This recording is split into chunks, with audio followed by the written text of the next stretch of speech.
As a hedge fund manager, I understand the interest people have in trading.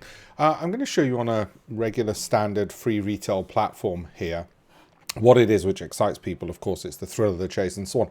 This is Microsoft. Each one of those is a 5-minute bar. That is a signal. We use this free retail platform to show our own new recruits how to trade.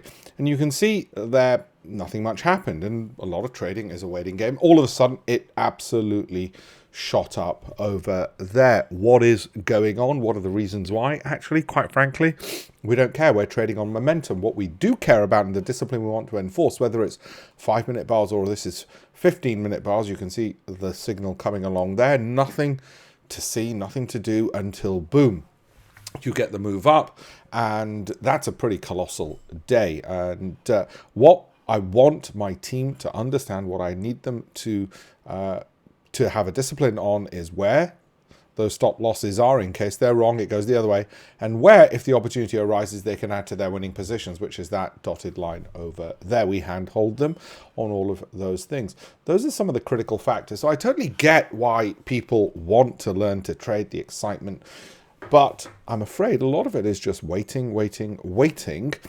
and makes for quite a dull life oftentimes. So what you want to do is restrict the time in which you are going to be in front of the screen. That's the first thing. So you don't end up trading out of boredom, and you don't revenge trade, either because you've had some losses or you don't trade out of arrogance because you've had some wins.